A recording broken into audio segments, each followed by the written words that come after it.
Tonight, you're going to hear the story of a man who sat down at his desk and wrote a letter to his pastor explaining, in calm and measured language, why he had just killed every member of his own family. It was November of 1971, in a quiet suburb of New Jersey, inside a 19-room mansion that had once been the pride of its neighborhood. By the time anyone thought to check on the family inside, nearly a month had passed. The lights had been burning day and night. A radio played hymns to an empty house. And in the ballroom, 4 bodies lay side by side on sleeping bags, arranged there by the man who had murdered them. His name was John List. He was an accountant, a Sunday school teacher, a father of 3. And after killing his wife, his mother, and all of his children, he disappeared so completely that it took nearly 18 years to find him. When they did, he was living under a new name, in a new state, with a new wife, attending the same denomination of church, working the same kind of job, living what appeared to be the same quiet and unremarkable life. This is the story of how a man dismantled his entire family in a single afternoon, and then rebuilt himself as if nothing had happened. In the first half, you will hear the full history, the life, the crime, the disappearance, and the capture. In the second half, you will hear what his behavior reveals about the psychology beneath it. The rigid faith, the obsessive control, the strange and terrible logic that allowed him to believe he was saving the people he destroyed. Sit back and listen to the case of John List.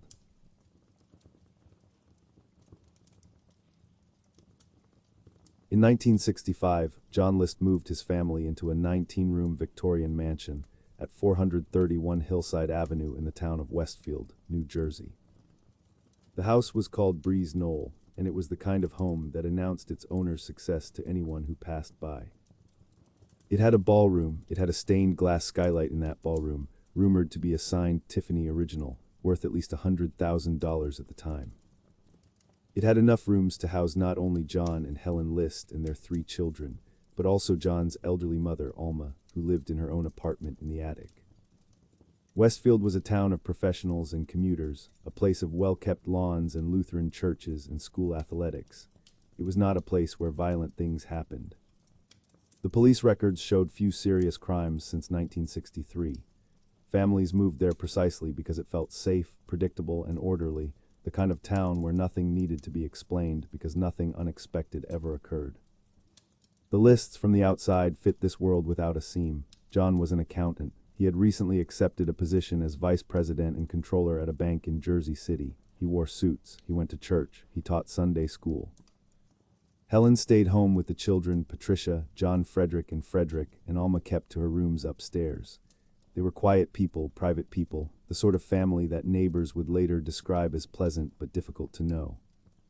No one on Hillside Avenue had any reason to look closely at the Lists. No one had any reason to wonder what was happening behind that grand facade. And that was exactly how John List needed it to be. Because by 1971, everything behind that facade had already collapsed. The bank had closed, the job was gone, the money was gone. His wife was drinking herself into ruin. His mother's savings were being quietly drained to cover mortgage payments that were already months overdue. And John List, who could not bear the thought of anyone knowing any of this, was getting dressed each morning and leaving the house on schedule as though nothing had changed at all. The 19 rooms of Knoll held a family that was, in every meaningful sense, already falling apart.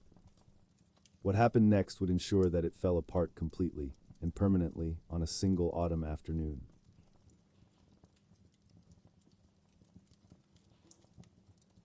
John Emil List was born on the 17th of September, 1925, in Bay City, Michigan. He was the only child of John Frederick List and Alma Marie Barbara Florence List, who were first cousins once removed. The household was German-American, strict, and deeply religious. The family attended a Lutheran church, and faith was not treated as a suggestion in that home. It was the architecture of daily life. His father was a devout man, and John absorbed that devotion completely. By the time he was old enough to teach, he was already leading Sunday school classes. The faith he inherited was not warm or flexible. It was rigid, rule-bound, and absolute, a system in which obedience was the highest virtue and doubt was a kind of failure. List graduated from Bay City Central High School in 1943, the same year the war took him. He enlisted in the United States Army and was assigned as a laboratory technician. It was not a combat role. It was precise, quiet, methodical work, the kind of work that suited a young man who valued order above all else. His father died in 1944 while List was still in service. Whatever grief that caused, whatever shift it created in the family structure, List did not speak of it publicly in any detail that survives in the record. After his discharge in 1946, List enrolled at the University of Michigan in Ann Arbor. He earned a bachelor's degree in business administration and then a master's degree in accounting. He was commissioned as a lieutenant through the Reserve Officers Training Corps. He was, by every visible measure, a success, educated, disciplined, faithful, and employed.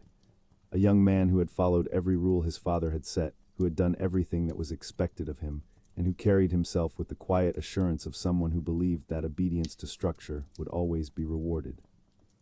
Nothing in his early life suggested violence, nothing suggested instability. What it did suggest, to anyone looking back with the clarity of hindsight, was a man who had never once been forced to adapt, a man whose entire identity depended on the world behaving exactly as he expected it to. And the world, of course, would not behave in that kind of way.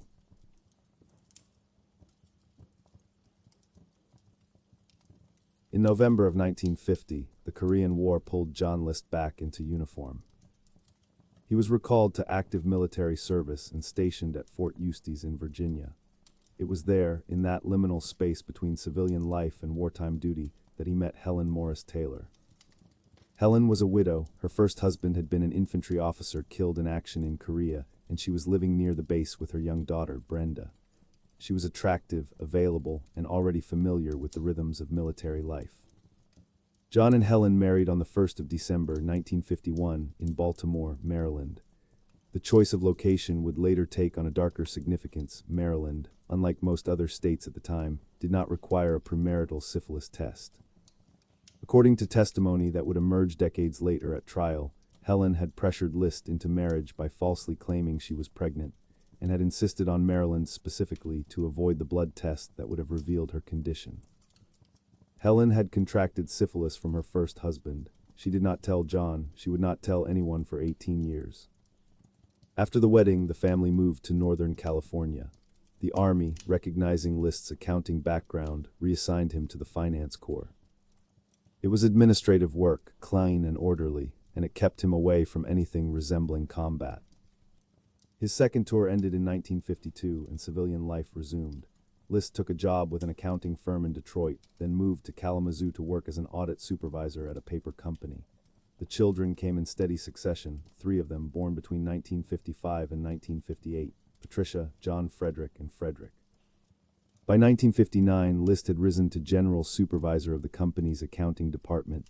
On paper, the trajectory was flawless. A veteran, a professional, a father, a churchgoer. But inside the house, things were already beginning to shift. Helen's behavior was growing increasingly unstable. The syphilis she had concealed was progressing untreated, and her drinking was worsening alongside it. The woman List had married was becoming someone else, someone erratic, someone difficult to manage, someone who did not fit the ordered life he had built. In 1960, Brenda, Helen's daughter from her first marriage, married and left the household. With her departure, one buffer between John and Helen's deterioration was gone. That same year, List moved the family to Rochester, New York to take a position with Xerox. He rose to director of accounting services. The career continued upward. The marriage continued downward. And then in 1965 came the move to Westfield, the big house, the vice presidency at the Jersey City Bank, the final act of a man building a life that looked, from the outside, like everything a person could want. But the syphilis was still untreated. The drinking was still worsening. And Helen, according to testimony that would later be heard in court, had transformed into an unkempt and paranoid recluse who frequently and often publicly humiliated her husband, comparing his sexual prowess unfavorably with that of her first husband. John List bore this in silence. He bore everything in silence. That was what his father had taught him to do.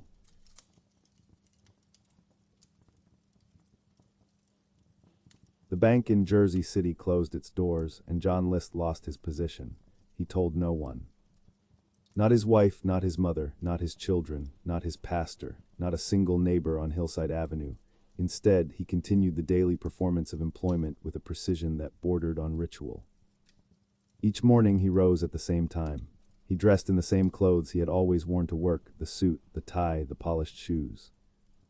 He left the house on schedule as though nothing had changed, and then he spent the day elsewhere, job interviews sometimes. The Westfield train station, often sitting on a bench reading newspapers, watching the hours pass until it was time to return home and pretend that a normal working day had just concluded. This went on for months. The mortgage on Knoll was already in danger. The 19-room mansion that had once been a symbol of List's success was now a weight he could not carry. To keep the payments from defaulting entirely, he began diverting money from his mother's bank accounts, quietly, without her knowledge, transferring her savings into the household expenses that his own income could no longer cover. He encouraged his children to find part-time jobs. He framed it as a lesson in maturity and responsibility. In truth, he needed their earnings to help keep the family afloat. Meanwhile, Helen's condition continued its long decline. The tertiary syphilis that had gone untreated for nearly 2 decades was now compounding with her alcoholism. A thorough medical examination in 1969 had finally revealed the disease, but by then the damage was extensive. Her behavior had become paranoid, erratic, and reclusive. She rarely left the house. She humiliated her husband openly and often. The family was not merely struggling, it was disintegrating financially, medically, and socially. And at the center of it stood a man who had been raised to believe that a father's duty was to provide, to protect, and to maintain the family's standing at all costs. A man whose own authoritarian father had instilled in him the absolute conviction that accepting charity or public assistance was a disgrace beyond tolerance. A court-appointed psychiatrist would later testify that List, suffering from obsessive-compulsive personality disorder, saw only 2 solutions to his situation.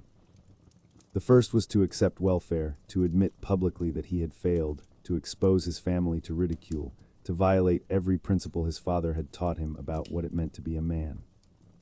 The second was to kill them all and send their souls to heaven. He chose the second, and he planned it with the same methodical attention to detail that had defined his entire career in accounting.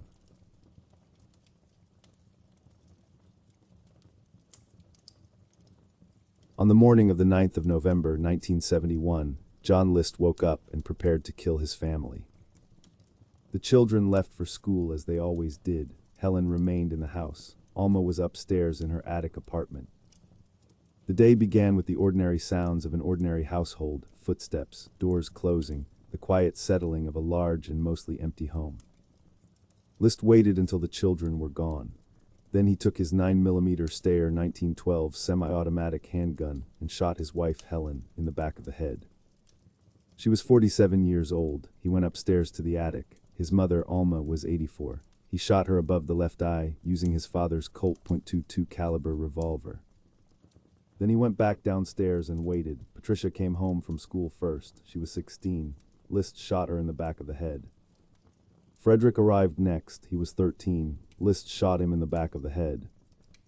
Then List made himself lunch. After eating, he drove to his bank and closed both his own account and his mother's account, withdrawing whatever remained. Then he drove to Westfield High School to watch his eldest son, John Frederick, play in a soccer game. He sat in the stands and watched the boy run across the field, knowing what he was going to do when the game was over.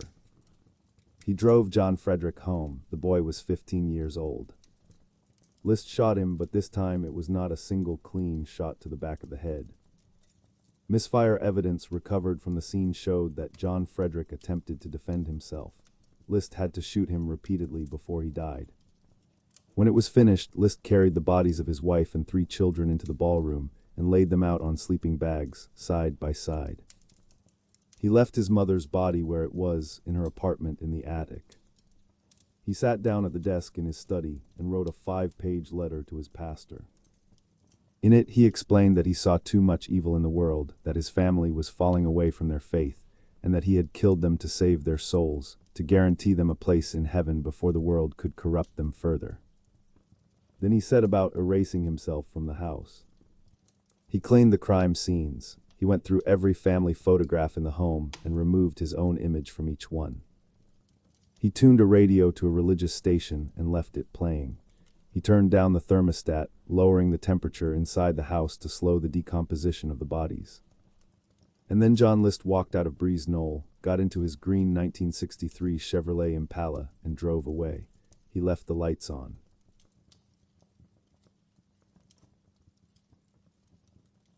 The house continued to glow night after night, as though someone were still living inside. List had prepared for the aftermath with the same meticulous attention he had applied to the killings themselves. Before leaving, he had sent notes to the children's schools and their part-time employers, explaining that the family would be away for a few weeks, visiting Helen's ailing maternal grandmother in North Carolina. It was a plausible story. Helen's mother was genuinely ill and had recently canceled a planned visit to Westfield because of her condition. List later said that if she had made that trip, she would have been his sixth victim. He had stopped the milk deliveries, he had canceled the mail, he had canceled the newspapers. Every thread that might have prompted someone to knock on the door had been quietly severed in advance. The family's reclusive tendencies did the rest. The Lists had never been the kind of neighbors who appeared at barbecues or borrowed sugar. Their absence was not immediately strange. People on Hillside Avenue simply assumed the family was away, just as the notes had said. But the lights stayed on. Every room in the mansion burned bright, all day and all night, with no movement visible through the windows. Neighbors noticed, they talked about it among themselves, but no one called the police, not at first. Days passed, weeks passed. One by one, the light bulbs in Knoll began to burn out. The house that had blazed with light gradually darkened, room by room, until only a few windows still glowed. It was this slow dimming that finally prompted concern. Nearly a month after the murders, on the 7th of December, 1971, neighbors contacted the police. Officers arrived at 431 Hillside Avenue and found the house locked. They entered through an unlocked window that led to the basement, and from there they made their way upstairs. In the ballroom, they found the bodies of Helen, Patricia, John Frederick, and Frederick List, laid out on sleeping bags in a row. They had been dead for 28 days. In the attic, they found Alma. The radio was still playing. Westfield, a town that had recorded almost no violent crime in nearly a decade, was suddenly at the center of a national story. The press descended. The comparisons came quickly. This was the worst crime the state of New Jersey had seen since the kidnapping and murder of Charles Lindbergh, Jr. A nationwide manhunt was launched. Police investigated hundreds of leads, but they were working with almost nothing. John List had removed his photograph from every frame in the house. All reliable images of the man had been destroyed. His green Chevrolet Impala was found parked at John F. Kennedy Airport in New York City, but there was no evidence that List had boarded any flight. The car was a dead end. The airport was a dead end. The man had simply ceased to exist.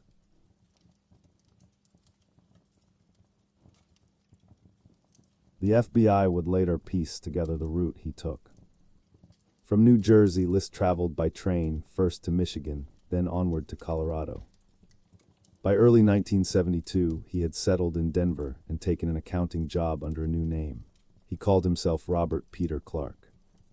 The name belonged to a real person, one of List's former college classmates at the University of Michigan. The real Bob Clark would later state that he had never actually known List, that they had merely attended the same institution at the same time. But the name was enough. In 1972, there were no digital records, no centralized databases, no instant background checks. A man with a common name and a plausible manner could walk into a new city and simply begin again. And that is exactly what John List did. He found work as an accountant. He joined a Lutheran congregation. He volunteered to run a carpool for church members who lacked their own transport. He attended services regularly. He was quiet, reliable, and unremarkable, the same qualities that had defined him in Westfield, rebuilt from nothing in a new city under a new name. From 1979 to 1986, he served as the controller at a paper box manufacturer outside Denver. It was steady, methodical work, the kind of work he had always done. At a church gathering, he met a woman named Dolores Miller. She worked as a clerk at an Army PX. They began a courtship that followed the same trajectory as his first, quiet, conventional, rooted in shared faith. They married in 1985. Dolores had no idea who her husband really was. In February of 1988, the couple moved from Colorado to a house on Sagewood Trace in the Brandermill community of Midlothian, Virginia. List, still calling himself Bob Clark, resumed work as an accountant, this time at a small firm called Madria, Joyner, Kirkham and Woody. He attended a Lutheran church. He kept to himself. He went to work each morning in a suit and returned each evening to a quiet home. He was, in every observable respect, living the same life he had lived before the murders, the same occupation, the same denomination, the same daily rhythms, the same careful anonymity. 17 years, 6 months, and 23 days had passed since the afternoon he walked out of Breeze Knoll with the lights still burning. In all that time, no one had found him. No one had come close. The man who had killed 5 people and vanished without a passport, without a disguise, without any criminal expertise whatsoever, had done so simply by being forgettable. He had become invisible by being ordinary.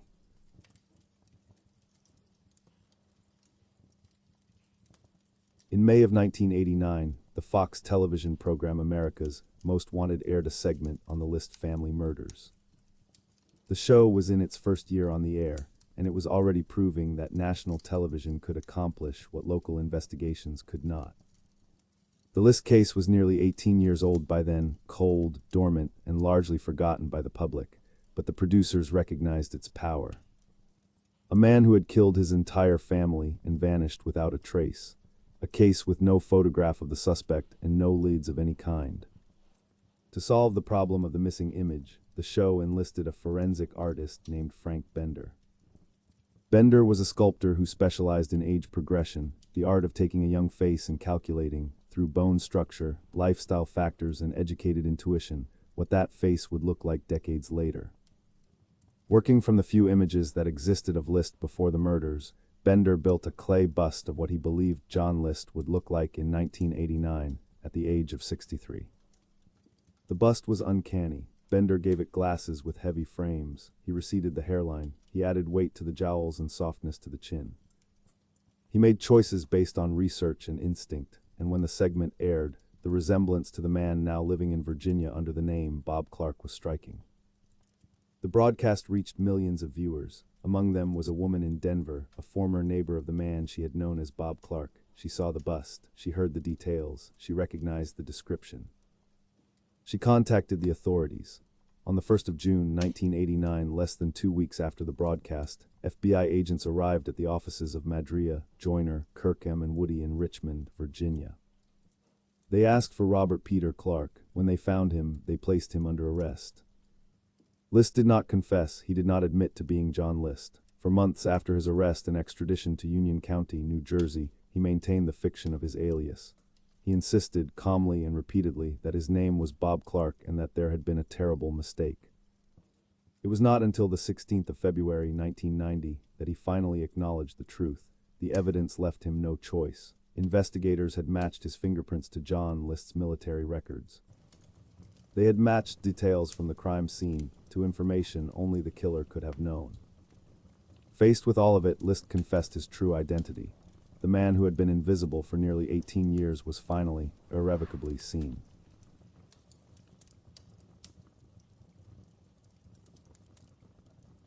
At trial, John List explained himself. He testified that his financial difficulties had reached crisis level in 1971 when the Jersey City Bank closed and his position was eliminated. He described the months of pretending, the suit and tie each morning, the empty hours at the train station, the slow draining of his mother's savings to cover a mortgage he could no longer afford. He described Helen's deterioration, her drinking, her paranoia, her cruelty. He described a man who saw no way out. A court-appointed psychiatrist took the stand and testified that List suffered from obsessive-compulsive personality disorder. The diagnosis painted a picture of a man whose rigidity was not merely a preference but a pathology, a mind that could not flex, could not improvise, could not tolerate ambiguity or imperfection. According to the psychiatrist, List had narrowed his entire universe of options down to 2. The first was welfare, to accept public assistance, to admit failure, to expose his family to the judgment of others, and to violate everything his authoritarian father had taught him about what it meant to provide for and protect a household. The second was to kill them all and send their souls to heaven. He chose murder over shame.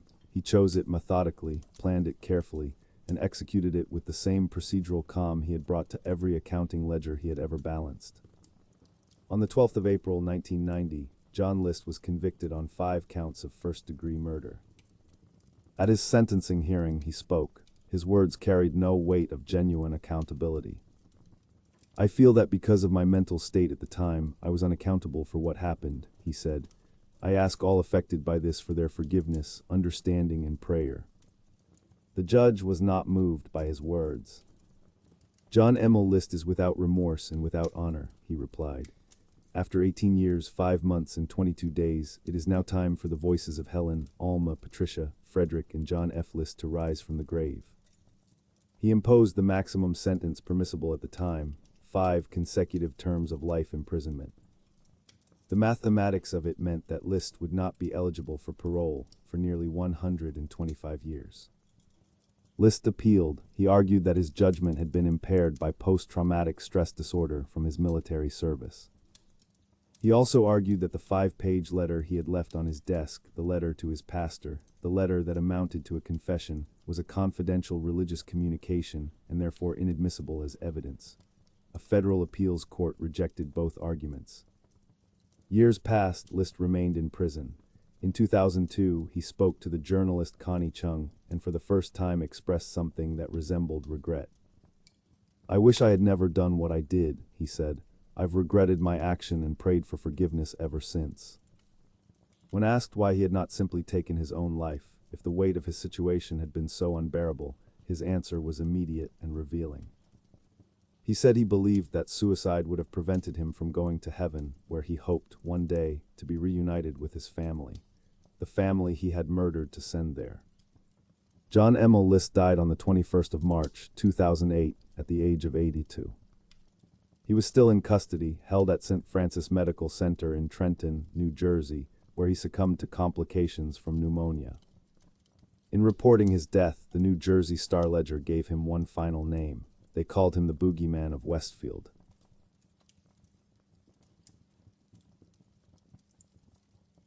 You have now heard what John List did, the sequence of events, the planning, the execution, the disappearance, and the capture.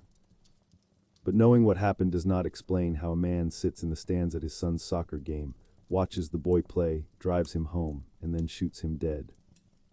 It does not explain how a person kills 5 members of his own family before lunch, and then spends 18 years living as though none of them ever existed. And it does not explain how a man can claim with apparent sincerity that murder was an act of love. What follows is an attempt to answer those questions, not with certainty, but with the tools of behavioral analysis and psychology, what the evidence suggests about the mind behind the method.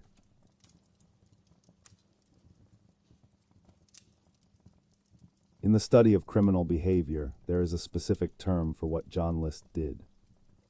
He was a family annihilator, a person who kills multiple members of his own family in a single event or closely connected series of events.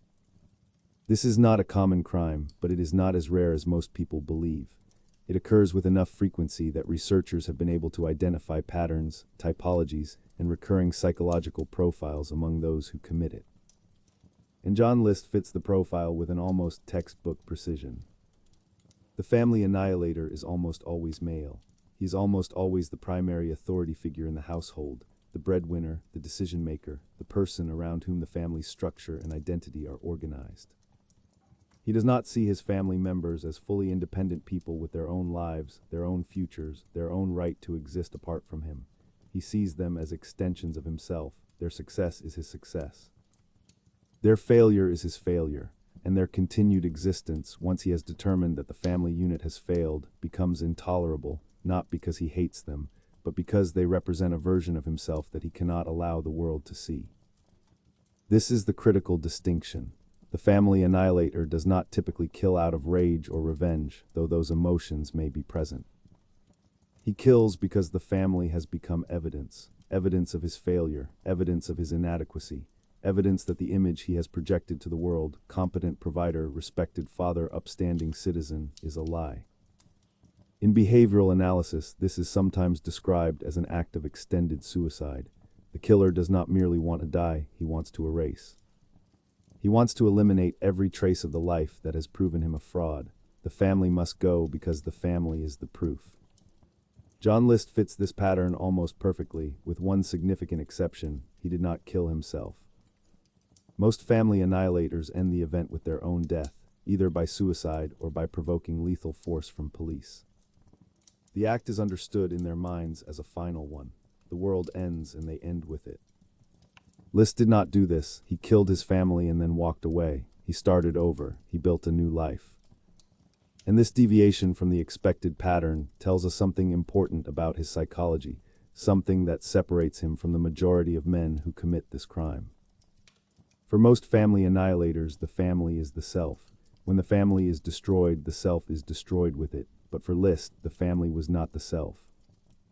The family was the performance. It was the outward display of competence and respectability, and when that display could no longer be maintained, he simply ended it and built a new one. The family was a set of props on a stage, and when the scene no longer worked, he struck the set and moved to a different theater. This suggests a man whose attachment to other people was not emotional in any meaningful sense, but functional. His wife, his children, his mother, they were components of an image. They served a purpose. And when they could no longer serve that purpose, when they became liabilities rather than assets, he removed them with the same dispassion an accountant might bring to closing an unprofitable ledger. He did not kill them because he hated them. He killed them because they no longer worked.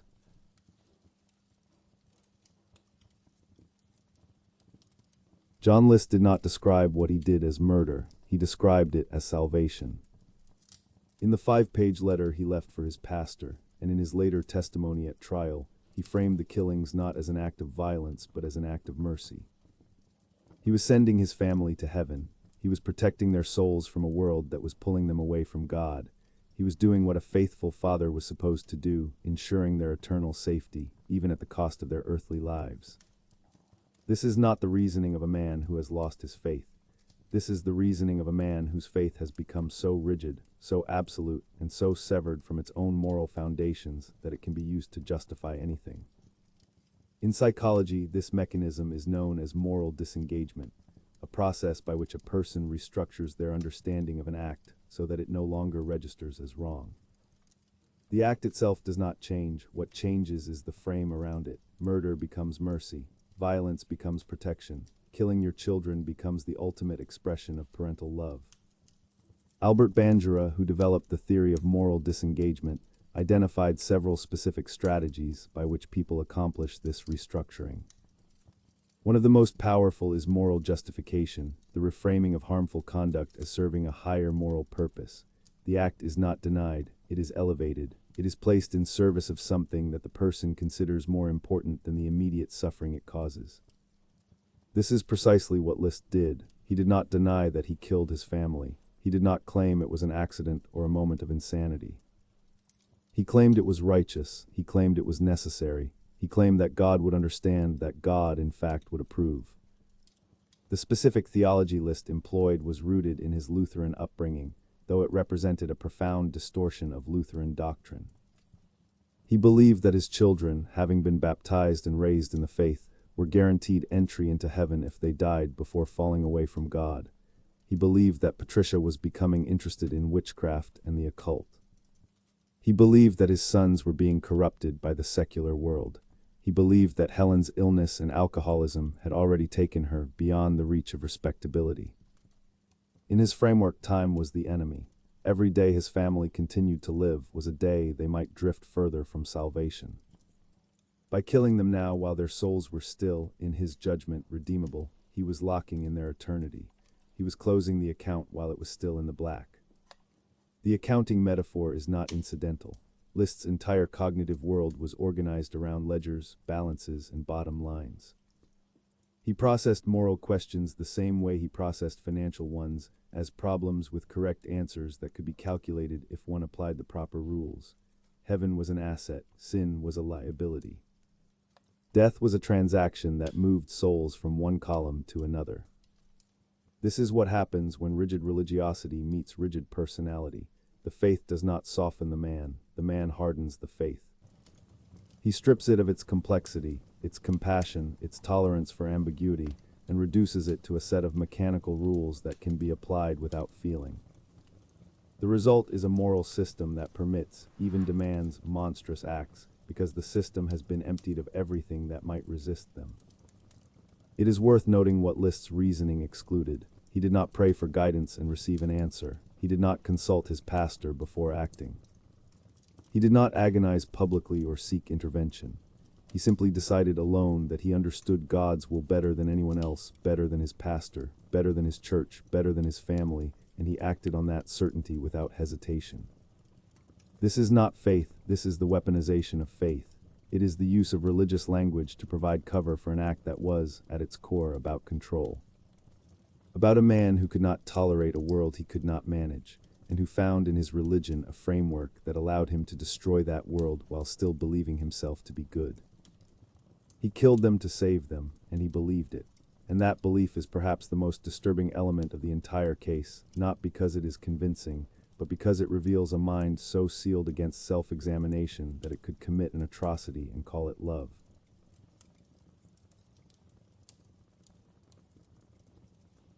Before John List killed his family, he spent months sitting on a bench at the Westfield train station, pretending to have a job. This detail is easy to pass over in the larger narrative. It is not violent, it is not dramatic, it does not involve weapons or bodies or blood. But in terms of understanding who John List was, what kind of mind he possessed, what kind of failure he was incapable of surviving, it may be the most revealing detail in the entire case. Every morning he dressed in his professional clothes. Every morning he left the house at the time he had always left for work. Every evening he returned at the time he had always returned, and in between he did nothing. He sat, he read newspapers. He waited for the hours to pass. He performed the shape of a working life without any of its substance. In psychology, this behavior is understood through the concept of impression management, the effort a person makes to control how others perceive them. Everyone engages in impression management to some degree. We choose our words carefully in job interviews. We dress differently for different social contexts. We present versions of ourselves that are tailored to the expectations of our audience. But for most people, impression management is a tool. It is something they do consciously and strategically, while remaining aware that the performance is not the same as the reality. For John List, the performance was the reality. There was no self behind the image. There was no private John List who could exist apart from the role of provider, professional, and patriarch. The role was everything, and when the role could no longer be sustained, there was nothing left. This is consistent with what clinicians describe as an identity built entirely on external validation. A person with this structure does not experience failure as a setback. They experience it as annihilation. Losing a job is not merely losing income, it is losing the self. It is ceasing to exist in any way that feels real or tolerable. The train station ritual reveals something else as well. It reveals the depth of List's shame, a shame so total and so unbearable that he would rather spend months in an elaborate daily fiction than speak a single honest sentence to his wife. He could not say the words. He could not tell Helen or his mother or his children or his pastor that he had been laid off. The admission was, to him, equivalent to death. This is not ordinary embarrassment. This is shame as a structural force, shame as the organizing principle of a life. Everything List did, from the months of pretense to the murders themselves, can be understood as an attempt to avoid being seen as he actually was. The killings were not a solution to his financial problems. They were a solution to the problem of being known. If the family was gone, no one could see his failure reflected in their faces. If the family was gone, the performance could end without anyone discovering that it had been a performance all along. There is a particular cruelty in this logic, though List would never have recognized it as such. His children were going to school each day, playing sports, working part-time jobs, living their lives in what they believed to be a stable household. They did not know their father was unemployed. They did not know the mortgage was failing. They did not know that the man who left each morning in a suit was spending his days on a bench, staring at nothing, calculating the end of everything. They could not have helped him because he would not let them know he needed help, and they could not have saved themselves because they never knew they were in danger. The train station is where John List made his final psychological commitment, not on the morning of the murders, but in the weeks and months before, when he chose performance over honesty, image over survival, and the avoidance of shame over the preservation of 5 human lives. By the time he picked up the gun, the decision had already been made. It had been made on a bench in a train station by a man in a suit with nowhere to go.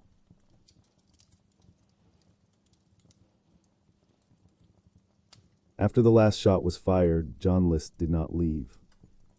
He stayed in the house for hours. He cleaned the crime scenes. He carried the bodies of his wife and 3 children into the ballroom and arranged them on sleeping bags, side by side, in a neat row. He left his mother's body in her attic apartment, positioned, but not moved. He tuned a radio to a religious station and left it playing. He walked through the house and removed his own face from every family photograph. He turned down the thermostat to slow decomposition. He turned on every light. Then and only then did he leave. A person acting in panic does not do these things. A person overwhelmed by the horror of what he has done does not spend hours arranging the dead with care and precision. These are not the actions of a man in crisis. These are the actions of a man completing a task, following a procedure he has already mapped out in his mind, checking items off a list he has already written. In behavioral analysis, what a killer does after the killing is often more revealing than the act itself. The murder tells you what a person is capable of. The aftermath tells you what the murder meant to them. The arrangement of the bodies in the ballroom is the most psychologically significant detail. List did not leave them where they fell. He gathered them. He placed them together. He oriented them as though they were sleeping, as though they were at rest, as though what had happened to them was peaceful rather than violent. This is consistent with a behavior known in forensic psychology as undoing, an attempt by the offender to symbolically reverse or soften the crime after it has been committed. The killer cannot take back what he has done, but he can rearrange the scene to make it look like something other than what it is. He can impose a narrative of peace onto an act of violence. He can make the dead look cared for, even though he is the one who killed them. For List, the staging served a specific psychological function. It allowed him to maintain his self-concept as a loving father, even in the immediate aftermath of having murdered his children. If they were laid out neatly, if they were together, if hymns were playing over their bodies, then what had happened in this house was not a slaughter. It was a sending off. A consecration, a funeral he was conducting himself because no one else could be trusted to understand. The religious music reinforces this interpretation. List did not leave the radio on a news station or a music station. He chose hymns. He chose the soundtrack of church, of worship, of the sacred. The house was to be a chapel, not a crime scene. The bodies were to be congregants, not victims. The removal of his own photographs is equally telling, but it serves a different psychological purpose. Where the arrangement of the bodies was about maintaining his identity as a good father, the removal of the photographs was about erasing his identity entirely. He was splitting himself in two, the man who had lived in this house with this family, and the man who was about to walk out the door and become someone else. The photographs had to go because John List had to go. The man in those pictures no longer existed, and no trace of him could be allowed to remain. The lowering of the thermostat is the most coldly practical detail of all. It served no symbolic purpose. It was not ritual, it was logistics.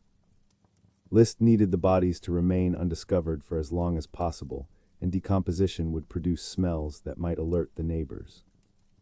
By cooling the house, he was buying himself time, days, potentially weeks, in which to disappear before anyone knew what had happened. This single detail, the thermostat, reveals the coexistence of 2 entirely separate modes of thought operating in the same mind at the same time. One mode was symbolic, ritualistic, and emotional, the sleeping bags, the hymns, the careful arrangement of the dead. The other mode was calculating, logistical, and utterly without sentiment, the temperature control, the canceled deliveries, the notes to the schools. A man who can hold both of these modes simultaneously, who can grieve his family's death while engineering the concealment of their bodies, who can pray over them and then adjust the thermostat. This is a man whose internal world is divided into compartments that do not communicate with each other. And it is that compartmentalization, that ability to be 2 things at once without experiencing any contradiction, that made the next 18 years possible.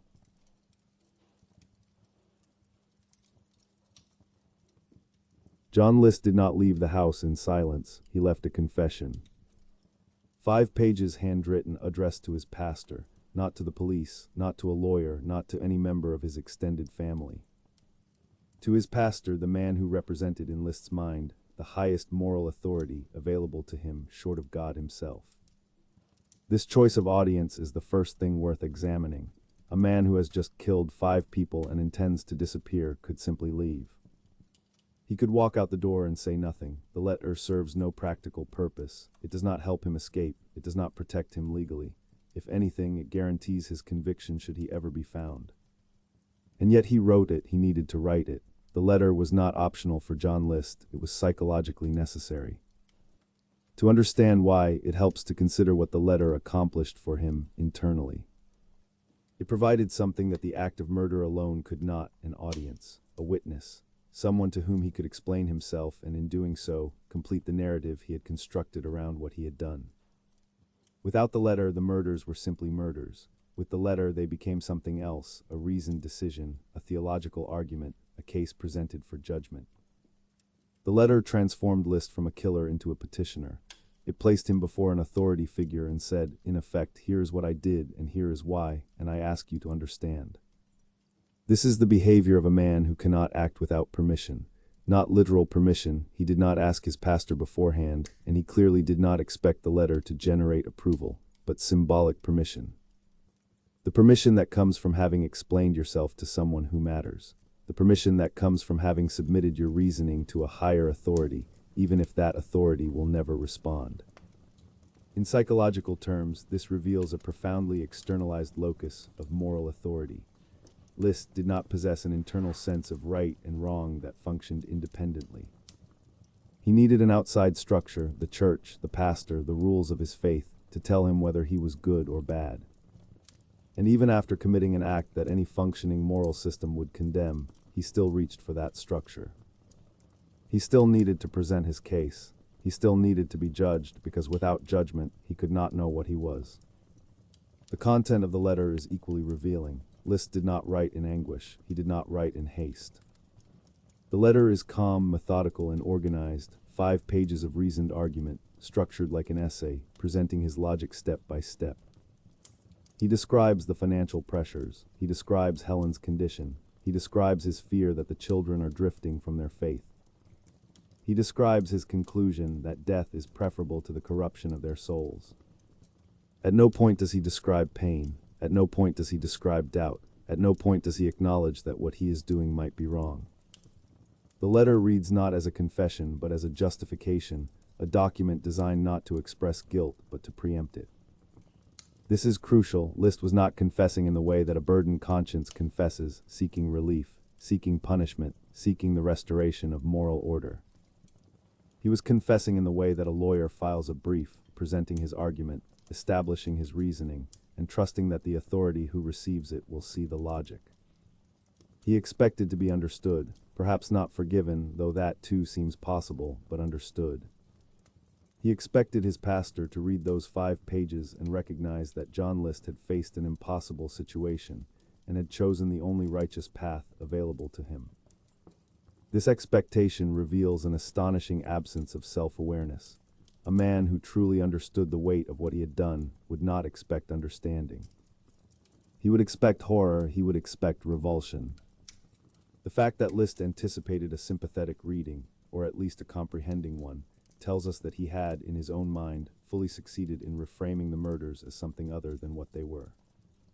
The letter also served a final function, one that connects to List's broader psychological pattern. It was a closing of accounts. List was an accountant by training, by profession, and by temperament. He closed bank accounts on the day of the murders. He closed the family's social obligations with notes and cancellations. And he closed his moral account with the letter, balancing the ledger, documenting the transaction, filing the paperwork, and walking away with everything in order. The letter was not a cry for help. It was not a confession in the spiritual sense. It was an invoice, a record of services rendered. A final entry in a book that John List believed he had every right to close.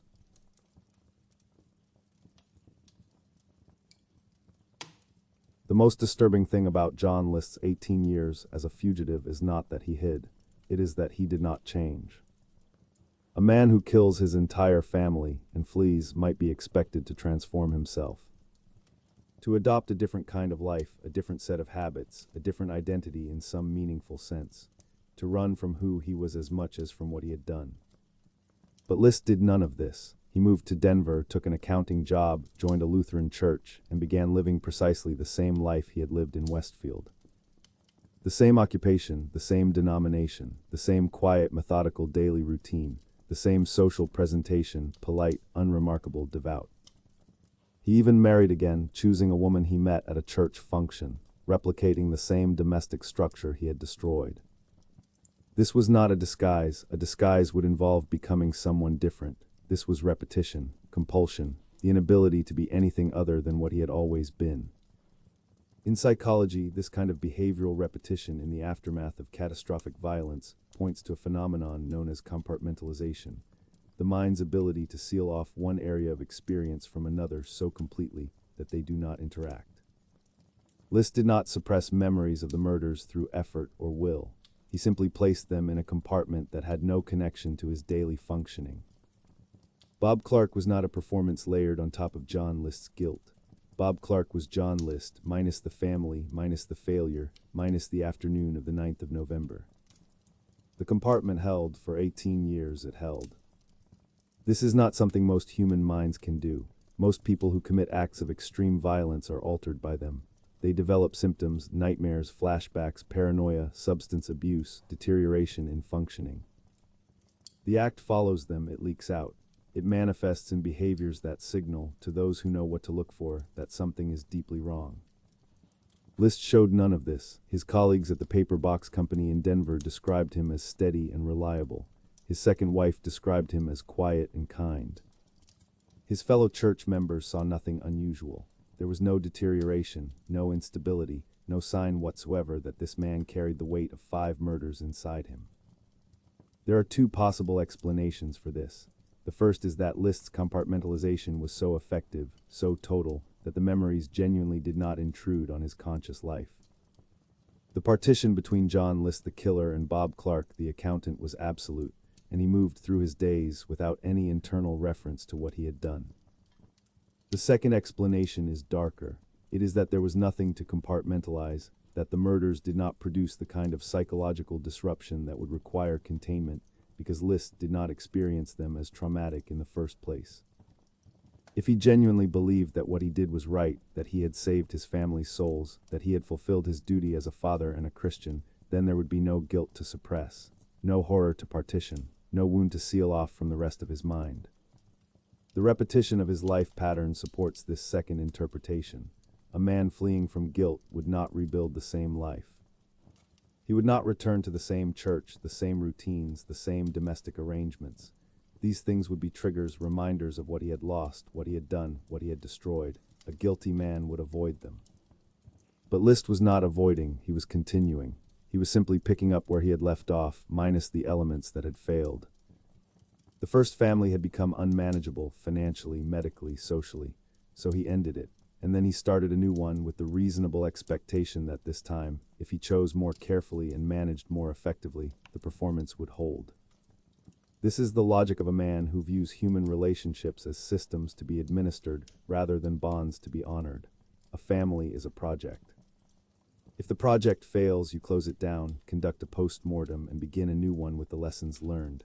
You do not grieve the failed project, you do not memorialize it, you simply ensure that the next one runs more smoothly. The fact that Dolores Miller, his second wife, knew nothing about his past is not merely a practical detail of his concealment. It is a psychological one. He did not tell her because there was nothing in his internal framework to tell. The previous project had been closed, the accounts had been settled, the ledger was balanced. What purpose would it serve to reopen it? When List was finally arrested in 1989, he denied his identity for months. This was not merely legal strategy. It was the final expression of his compartmentalization, the insistence, even in the face of fingerprint evidence, that Bob Clark and John List were different people. In his mind, they had been different people for 18 years. The arrest was not a man being caught. It was 2 compartments being forced open simultaneously, a psychological event that List resisted with everything he had, until the evidence made resistance impossible.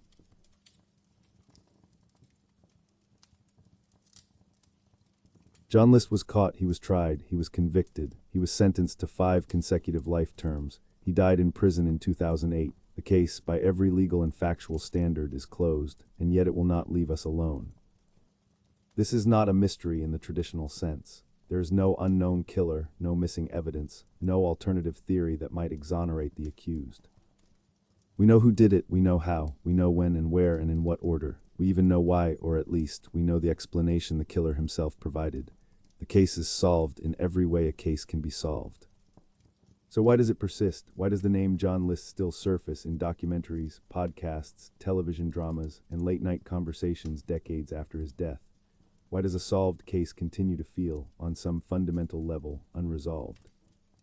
The answer lies in a concept from cognitive psychology known as the Zeigarnik effect, the observation that the human mind holds onto incomplete tasks and unanswered questions far more tenaciously than it holds onto things that have been fully resolved. An open loop demands closure, it nags, it recurs, it refuses to be filed away. The List case is, psychologically speaking, an open loop disguised as a closed one. The facts are settled, the questions are not, because the central question of this case was never who or how or when. The central question is one that no trial, no sentence, and no amount of investigation can ever fully answer. How does a man do this? Not mechanically, we understand the mechanics. But internally, experientially, how does a human being sit across from his children at breakfast, knowing he will kill them before dinner? How does he watch his son play soccer and then drive that son home to die? How does he write a calm, 5-page letter explaining his reasoning, as though he were filing a report rather than documenting an atrocity? How does he lower the thermostat, tune the radio, and walk away? These questions do not have satisfying answers. List's own explanation that he was saving their souls is not satisfying. It is coherent within its own logic, but it does not bridge the gap between belief and action. Many people hold extreme religious convictions without killing anyone. Many people face financial ruin without destroying their families. The explanation tells us what List told himself, but it does not tell us what it felt like to be him in that house on that morning, and it never will. This is the true source of the case's persistence. It is not that we lack information. It is that the information we have is insufficient to make the act comprehensible in human terms. We can explain it psychologically: compartmentalization, moral disengagement, obsessive-compulsive personality structure, the typology of the family annihilator. We can place it within frameworks and taxonomies and diagnostic categories, but none of these frameworks fully contain it. None of them make it make sense in the way that our minds demand. There is another dimension to the open loop, and it concerns the 18 years of silence. List lived as Bob Clark for nearly 2 decades. During that time, 5 people lay dead, or rather lay buried, because of him, and he attended church. He went to work, he married again, he ran a carpool. He was, by all accounts, a pleasant and unremarkable man. This is the detail that haunts more than the murders themselves. The murders took 1 afternoon. The silence took 18 years. And during those 18 years, every person who interacted with Bob Clark, his colleagues, his neighbors, his second wife, his fellow congregants, was in the presence of a man who had killed his entire family and felt no apparent need to acknowledge it, atone for it, or even think about it. The horror of John List is not the violence. The violence was brief and in its mechanics simple. The horror is the absence that followed, the complete and total vacancy where remorse, or anguish, or even recognition should have been. The horror is the ordinary man at the next desk, the quiet man in the next pew, the husband who comes home on time and asks about your day and carries inside him a silence so vast and so permanent that nothing will ever fill it. We solve cases to close them. We identify the killer, we reconstruct the crime, we assign punishment, and we put the story away. But some cases resist closure because the thing that disturbs us about them is not the thing that a solution can address. We are not disturbed by not knowing who killed the List family. We are disturbed by knowing completely and finding that the knowledge changes nothing. The man remains incomprehensible. The act remains unassimilable. The loop remains open. John List died in prison at the age of 82. He said he hoped to meet his family in heaven. He said he believed God had forgiven him. He said he regretted what he had done. And we are left with the question that no answer can close. Did he really believe all of that? Or was it simply the last entry in a ledger that only he could read?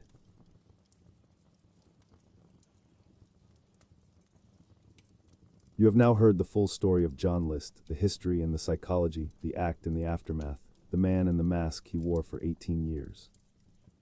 What stays with you? Is it the soccer game, a father watching his son play, knowing what comes next? Is it the train station, the months of empty performance before the violence even began? Or is it the second life, the years of calm, ordinary existence built on top of 5 graves? Tell me in the comments what detail you cannot let go of. But before you do that, for now, have a good rest.